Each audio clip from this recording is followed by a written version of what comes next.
Hi there, this is Purushottam Kumar and you are watching a special series on spoken English and written English. In today's episode, you are going to have very interesting sentences. Those are framed on the basis of the episode personal pronoun. So let's start.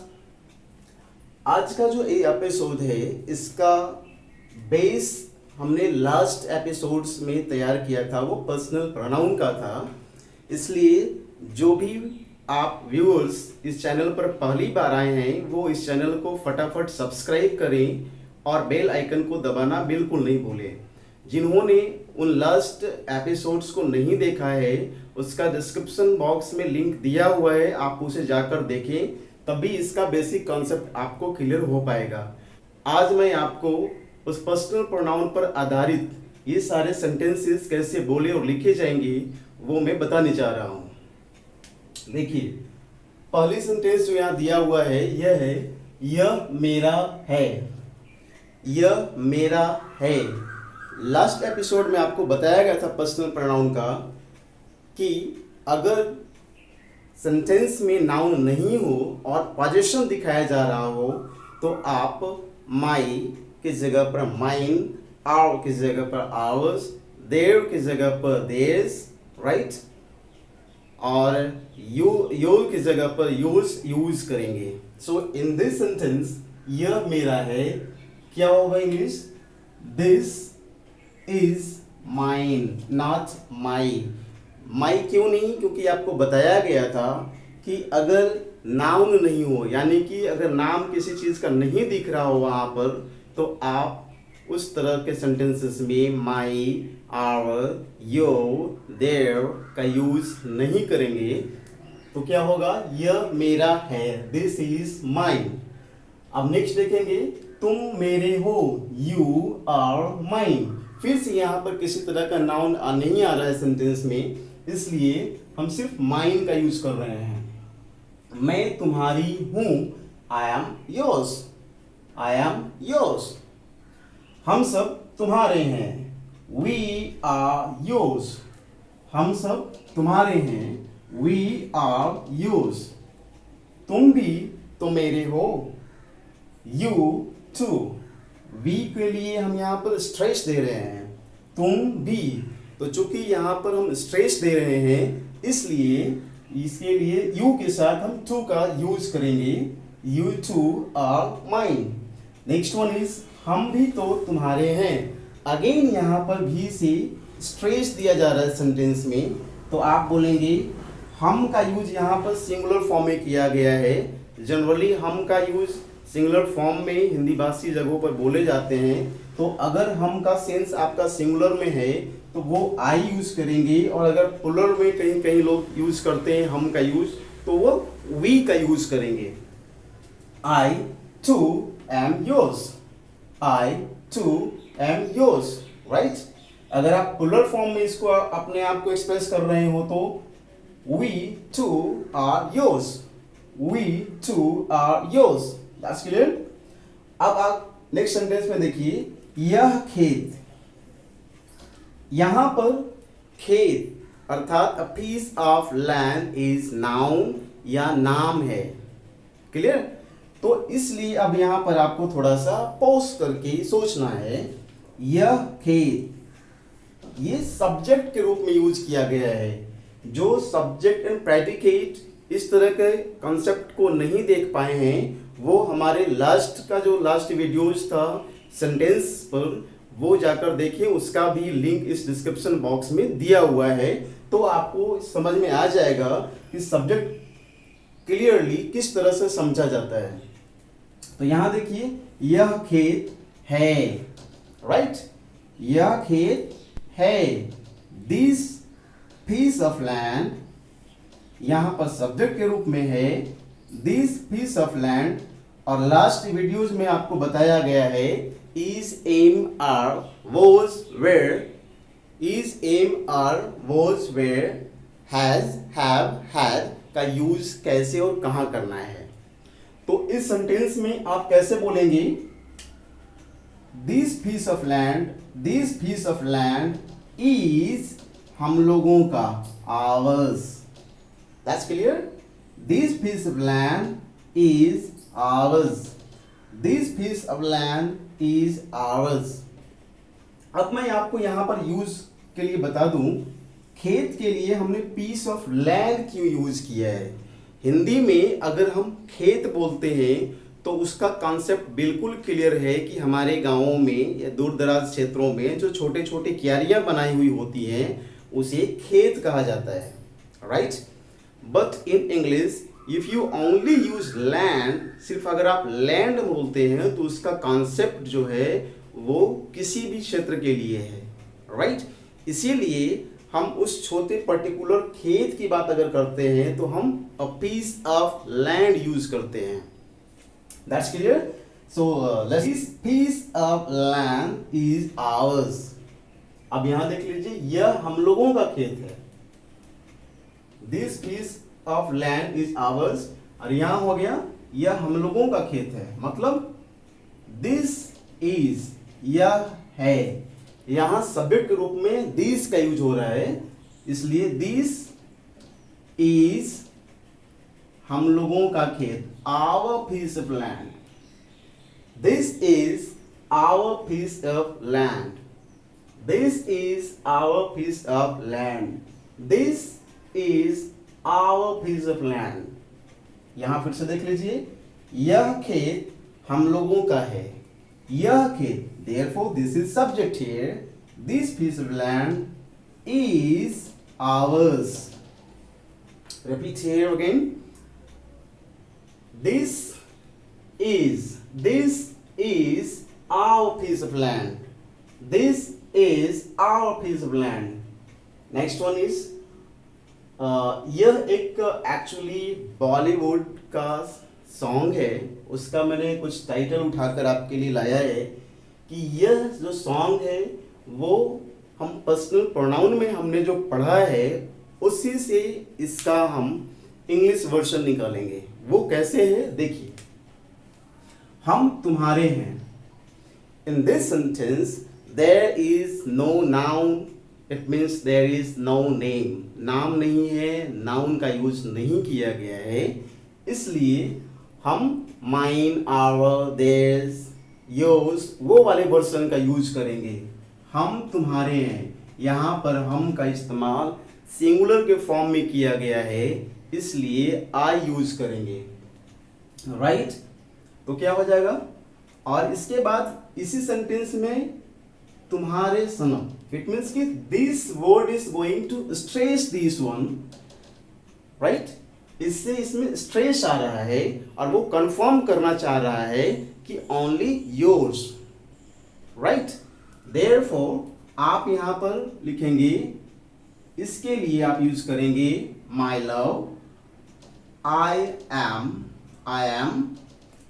M only yours, only yours, only yours, तुम्हारे और सिर्फ तुम्हारे, ये sense आ रहा है यहाँ पर, इसलिए हम क्या लिखेंगे, आई एम ओनली योर्स। बोलना भी होगा तो क्या बोलेंगे, my love I am only yours. अब आपको यहाँ पर एक चीज समझाना चाहूंगा कि इंग्लिश का जब भी आप वर्जन मन में तैयार करते हो, बोलना चाहते हो, लिखना चाहते हो, please don't try to translate word by word. आप उसके कॉन्सेप्ट और सेंस को बोलने की कोशिश करें, लिखने की कोशिश करें, that is the best way, okay. फिर से आप समझ लीजिए, यहां पर हम तुम्हारे हैं, तुम्हारे सनम, this word is going to stress here कि हम सिर्फ और सिर्फ तुम्हारे हैं, therefore it has been changed in the form and now we can speak this sentence like my love I am only yours. इसी का नेक्स्ट पार्ट क्या है, जाने मन मोहब्बत की है कसम। अगर इस तरह का सेंटेंस आपको कहीं मिले कसम खाने वाला, तो आप यूज करेंगे बाय यूज करके, आप बाय लगा कर यूज करेंगे, जैसे तुम्हारी कसम, राइट। तुम्हारी कसम, I swear by you, I swear by you. इसी को अगर आई हटा कर भी बोलेंगे तो क्या बोलना होगा, swear by you, swear by him, right.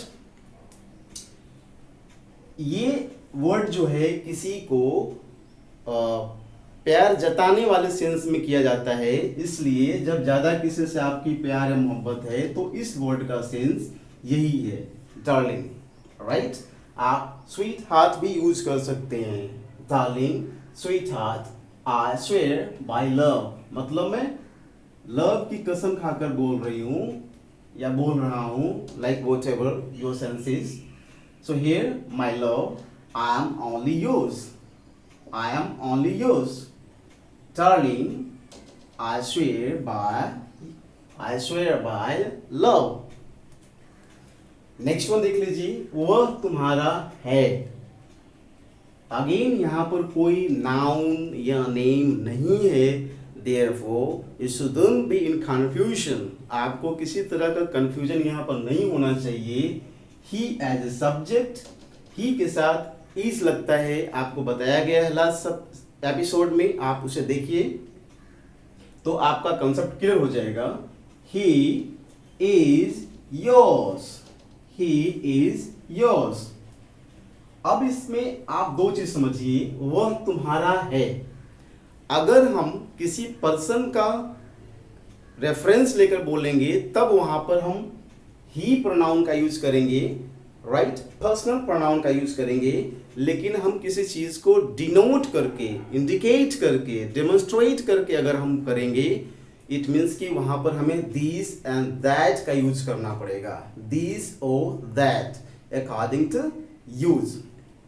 यहां पर वह बतला रहा है, तो डेमोन्स्ट्रेटिव करने के लिए, डेमोन्स्ट्रेट करने के लिए डेमोन्स्ट्रेटिव प्रोनाउन के रूप में जब कोई चीज नजदीक फील होता है तो दिस बोलते हैं। जैसे मुझे बोलना है दिस इज योर्स, यह तुम्हारा है, दिस इज योर्स, तो इसमें नजदीकी फील हो रही है, इसलिए दिस यूज करेंगे। जब दूरी अर्थात डिस्टेंस कुछ फील हो तो हम दैट यूज करेंगे, दैट इज योर्स।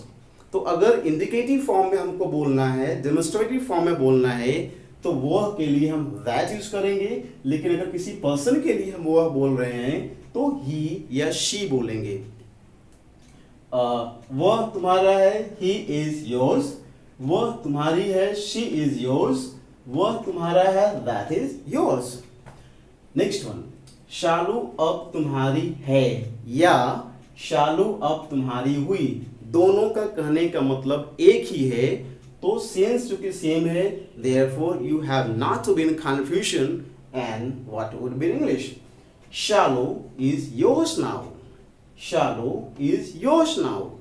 ना कि आप योर का यूज नहीं करेंगे, क्योंकि यहाँ पर जो योर वर्ड है आपको बताया गया है, योर, हिज, इस तरह के वर्ड का यूज हम किसके लिए करेंगे, देयर का वर्ड किसके लिए करेंगे, आवर का यूज किसके लिए करेंगे, जब नाउन के साथ यूज हो रहा हो, नाम के साथ यूज हो रहा है। जैसे मेरा भाई, भाई नाउन हुआ, brother is noun, therefore my use करेंगे, माई ब्रदर, माइन ब्रदर नहीं, राइट। तो यहां पर क्लियर हुआ, शालू अब तुम्हारी है, Shalu is yours now, Shalu is yours now, Shalu अब तुम्हारी होगी, क्लियर। तुम मेरे नहीं हो, यू आर, यू के साथ आर लगता है, फिर भी किसी को कंफ्यूजन हो तो मेरे लास्ट एपिसोड को देखिए, उसका डिस्क्रिप्शन बॉक्स में लिंक दिया हुआ है। You are not, you are not mine, you are not mine, सब कुछ तुम्हारा है, everything is yours, everything is yours. Next one is सब तुम्हारा है, ऑल इज योर्स।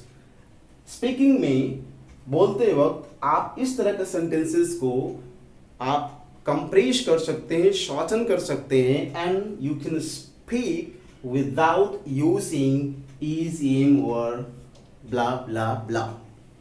ये ब्ला ब्ला ब्ला का मतलब होता है वगैरह वगैरह।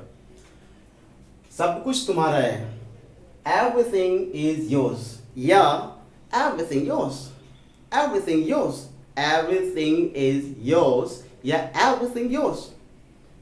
सब कुछ तुम्हारा है, ऑल सॉरी, एवरीथिंग योर्स, सब तुम्हारा है। ऑल इज योर्स या ऑल योर्स, ऑल योर्स या ऑल इज योर्स। एक इंग्लिश गाना भी है, आप उसे देखना चाहें तो देख सकते हैं। I hope you must have enjoyed this all interesting sentences, और आपके सारे कॉन्सेप्ट जो है वो my, mine, your, yours, our, ours, their, theirs, इनसे क्लियर हो चुका होगा। इसलिए आप इस तरह के सेंटेंसेस को बोलना शुरू कर दें। आप कहीं भी हो, स्कूल में हो, कॉलेज में हो, ऑफिस में हो, wherever you are, please try to speak now।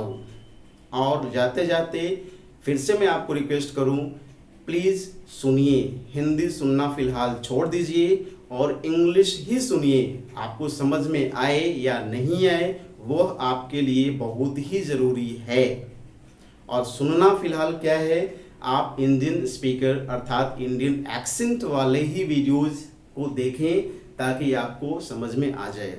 Foreign accent को कैसे समझना है वो भी मैं आपको आने वाली वीडियोस में बताऊंगा। But you have to keep your own tone, your own accent. आपको अपने एक्सेंट का यूज करके बोलना है। You don't have to copy foreign accent, native speaker accent. Thank you very much. इन सारे प्रैक्टिस के बावजूद अगर आपको कंफ्यूजन हो रहा हो किसी भी तरह के सेंटेंस बोलने में, तो प्लीज़ कमेंट बॉक्स में जाकर कमेंट करें, आपके सारे डाउट्स क्लियर किए जाएंगे।